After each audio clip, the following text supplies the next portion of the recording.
Lamine Yamal est en train de goûter aux joies de la célébrité. Effectivement, l'adolescent barcelonais vit un été plutôt animé, avec une presse people et des fans qui ne ratent pas une miette de ses vacances marquées par des conquêtes féminines ou des activités avec certains de ses coéquipiers, mais aussi avec Neymar. L'amitié naissante du Brésilien avec l'Espagnol avait d'ailleurs suscité de l'inquiétude auprès de beaucoup de fans barcelonais, qui ont logiquement peur que la vedette de Santos puisse être une mauvaise influence pour la jeune star de la Roja. Un été plutôt remarqué donc, et forcément, Lamine Yamal est impatient que la saison commence afin de prouver à tout le monde qu'il n'a pas été perturbé par tous ces feuilletons extrasportifs.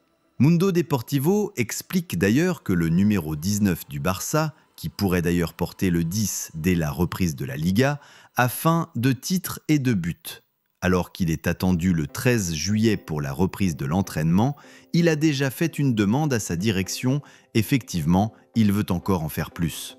Après une saison pleine, Lamine Yamal veut progresser et prendre encore plus de galons. Il a ainsi demandé à faire partie des tireurs de pénalty et de coups francs pour la saison prochaine.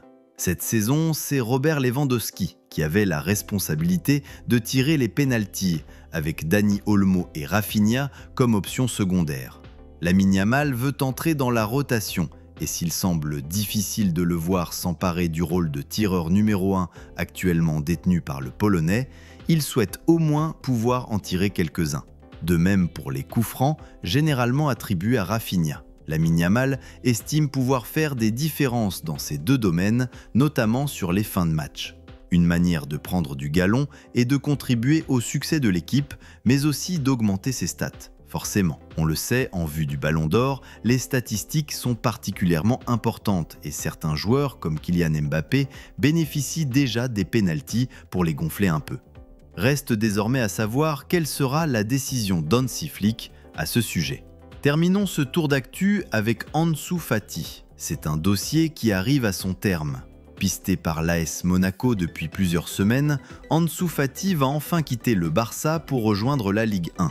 L'ailier espagnol de 22 ans a donc trouvé un accord pour rejoindre le club monégasque. Selon les informations Foot Mercato, Ansu Fati a passé sa visite médicale avec succès du côté de Monaco.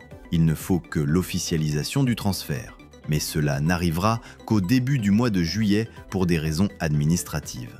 C'est tout pour ce tour d'actu les amis. Restez connectés et n'oubliez pas de vous abonner pour rester informés en temps et en heure.